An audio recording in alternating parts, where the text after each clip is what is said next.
सर्वेभ्यो नमः। भवतां भवतीनांच कृते नवसप्ततितमस्य स्वतंत्रता दिवसस्य हार्दाः शुभाशयाः। मित्रों, आप सभी को 79वें स्वतंत्रता दिवस की हार्दिक शुभकामनाएं प्रेषित करते हैं। मित्रों, आज हम सभी संपूर्ण भारत देश के अंदर 79वां स्वतंत्रता दिवस मना रहे हैं। आप सभी इस स्वतंत्रता दिवस के विषय में बहुत कुछ जानते होंगे, परंतु फिर भी हम आपसे अवश्य कुछ निवेदन करना चाहेंगे कि इस 79वें स्वतंत्रता दिवस को मनाते हुए हमें कुछ कार्य अवश्य करने चाहिए। प्रत्येक भारतीय को करने चाहिए। पहला कार्य तो हम सभी को यह करना चाहिए कि हमें अपने इस स्वतंत्रता दिवस, इस स्वतंत्र भारत के इतिहास को सही रूप में जानने का प्रयास करना चाहिए। इसके लिए हम पूरे वर्ष भर जब भी कभी हमें समय मिले तब हम इतिहास की जो प्रामाणिक पुस्तकें हैं उनको अवश्य पढ़ें, उनका अवलोकन करें और बारीकी से स्वयं समझें कि आज से जब हम स्वतंत्र नहीं थे तब हमारी परतंत्रता का क्या कारण था और स्वतंत्रता की जो अनुभूति है आज के समय में उसको भी अनुभव करते हुए और उस स्वतंत्रता की रक्षा के लिए, वह हमारी स्वतंत्रता सुरक्षित रहे भविष्य में, इसके लिए भी हमें निरंतर चिंतन करते रहना चाहिए। देश काल परिस्थिति के परिवर्तन के साथ साथ हमें अपने इस भारत देश के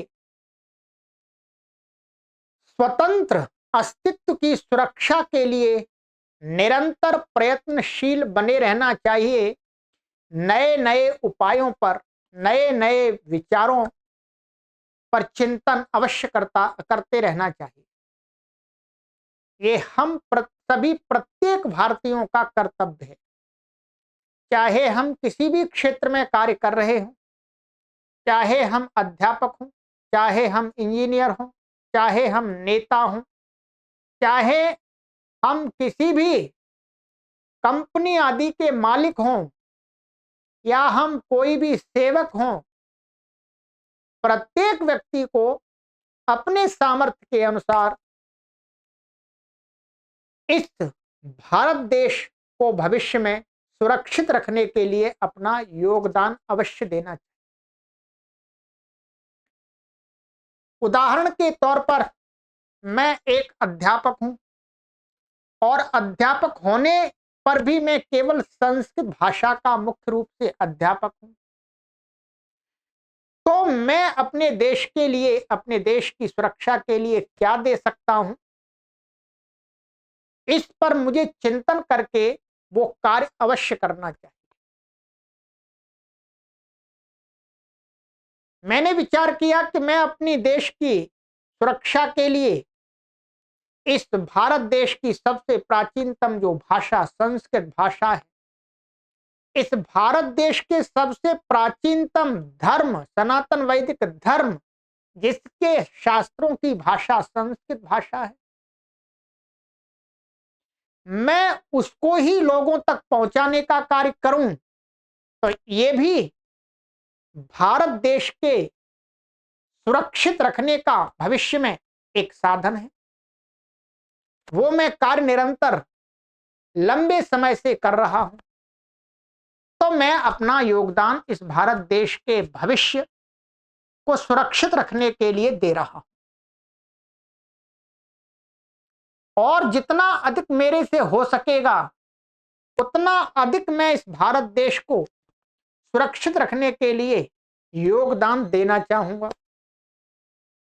मैं एक सामान्य व्यक्ति हूं, मेरे से अधिक सामर्थ्यवान आप में से अनेक लोग होंगे जो इस भारत देश को भविष्य में सुरक्षित रखने के लिए कई गुना अधिक अपने सामर्थ्य से योगदान दे सकते, दे रहे होंगे और देना चाहिए।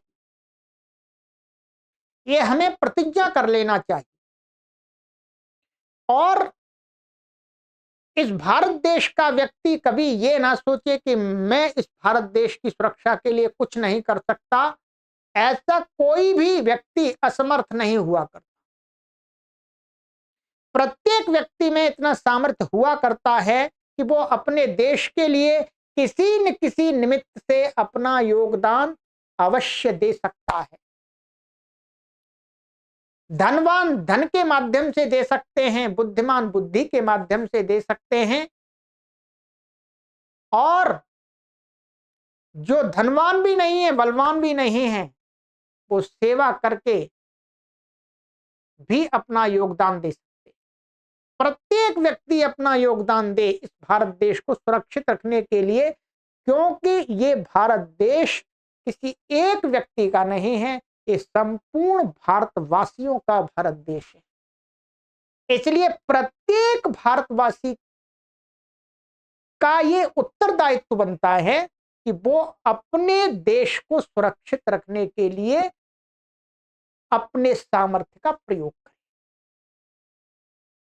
तो इस प्रकार से हमें विचार करते रहना चाहिए मित्रों, और अपना अपना जो भी आपने लक्ष्य बनाया है इस देश को आगे ले जाने के लिए, उस लक्ष्य में आप पूर्ण रूप से निस्वार्थ भाव से लगे। यही मेरा कहना है। और अनेक विषय हो सकते हैं, हम पूरे वर्ष पर आपके साथ रहते हैं मित्रों, और हमने एक लक्ष्य लिया है कि हम ऑनलाइन माध्यम से निःशुल्क 1 करोड़ लोगों तक इस भारत देश के अंदर संस्कृत भाषा को पहुंचाएं। उसके लिए निरंतर कार्य कर रहे हैं। इसमें हमें आपकी अपेक्षा भी रहती है, आपका सहयोग भी अपेक्षित रहता है। आप अधिक से अधिक देववाणी संस्कृतम यूट्यूब चैनल से लोगों को जोड़ें, जिससे ये संस्कृत भाषा का प्रचार प्रसार और इस भारत देश का जो भविष्य सुरक्षित बना रहे। इस संस्कृत भाषा को पढ़कर के लोग अपने सनातन धर्म से जुड़े रहें और सनातन धर्म का पालन करते हुए अपने देश को सुरक्षित रख सके। तो आप सभी स्वयं संस्कृत भाषा को पढ़ें और अन्यों को भी जोड़ें। यही आपसे हम इसमें सहयोग की अपेक्षा करते हैं, निवेदन करते हैं। पुनः अपनी वाणी को विराम देते हुए पुनः आप सभी को आज के इस स्वतंत्रता के पावन पर्व पर हार्दिक शुभकामनाएं प्रेषित करते हैं। परमपिता परमेश्वर से आप सभी के उत्तम स्वास्थ्य, सुखमय जीवन, शांतिमय जीवन, मंगलमय जीवन के लिए प्रार्थना करते हैं, कामना करते हैं। परमपिता परमेश्वर आप सभी को उत्तम स्वास्थ्य, सुखमय, शांतिमय, मंगलमय जीवन प्रदान करें। आप निरंतर अपने जीवन में उन्नति के मार्ग पर ही चलते रहें। परमपिता परमेश्वर आप सभी को इतना बौद्धिक सामर्थ्य प्रदान करें जिससे आप किसी भी अंधविश्वास, पाखंड आदि में न फंस करके निरंतर अपनी आत्मिक, बौद्धिक, शारीरिक, सामाजिक उन्नति करने में समर्थ बने। यही प्रभु से प्रार्थना है। ओम शांति शांति शांति।